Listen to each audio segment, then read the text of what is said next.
दोस्तों, कहते हैं कि इंसान ने बहुत तरक्की कर ली है। हवाई जहाज से आसमान की ऊंचाई नाप ली, समंदर की गहराइयों में उतर गया, धरती को खोद खोद कर सोना चांदी निकाल लिया, पहाड़ों को काटकर सड़कें बना दी और आग की ताकत से बिजली तक पैदा कर ली। क्या वाकई इंसान प्रकृति से बड़ा हो गया है? नहीं, प्रकृति के सामने इंसान हमेशा छोटा ही रहेगा, क्योंकि जब ये पांच तत्व धरती, आसमान, पानी, आग और पहाड़ अपने विकराल रूप में आते हैं, तो दुनिया का कोई भी साम्राज्य, कोई भी ताकत, कोई भी विज्ञान इनके सामने टिक नहीं सकता। धरती को मां कहा जाता है, मां पालती है, लेकिन जब मां रूठ जाती है तो सब तहस नहस कर देती है। भूकंप आने पर धरती हिलती है, मकान, इमारतें, महल, सड़कें सब पलक झपकते धराशायी हो जाते हैं। इंसान की बनाई सारी तकनीक, सारी इमारतें मिट्टी के ढेर में बदल जाती हैं। धरती के इस विकराल रूप के आगे कोई नहीं टिक सकता। आसमान हमेशा शांत दिखाई देता है, लेकिन जब यह गुस्से में आता है तो बिजली कड़कती है, तूफान उठते हैं, कभी बवंडर, कभी चक्रवात। ये पल भर में शहर को उजाड़ देते हैं। हवाई जहाज भी इसमें फंसकर टूट जाते हैं। इंसान कितना भी ऊंचा उड़ ले, लेकिन आसमान के प्रचंड तूफानों से कभी जीत नहीं पाता। पानी जीवन है, लेकिन यही पानी विनाश भी है।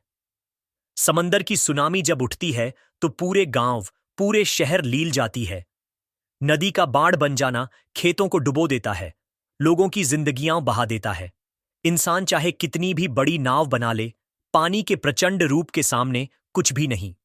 आग चूल्हे में है तो भोजन पकाती है, लेकिन जंगलों में फैल जाए तो पहाड़ तक जलाकर राख कर देती है। आग का विकराल रूप युद्ध में गोलों बमों से भी बड़ा विनाश करता है। एक छोटी सी चिंगारी पूरे नगर को जलाकर राख कर सकती है। इंसान चाहे जितने दमकल वाहन रख ले, आग का विकराल रूप अगर भड़क गया तो सब कुछ स्वाहा कर देता है। पहाड़ मौन खड़े रहते हैं, स्थिर दिखाई देते हैं, लेकिन जब पहाड़ का सीना फटता है, ज्वालामुखी लावा उगलता है, तो पूरा इलाका जलकर राख हो जाता है।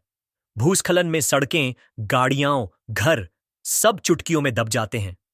इंसान पहाड़ काट सकता है, लेकिन पहाड़ के क्रोध से नहीं बच सकता।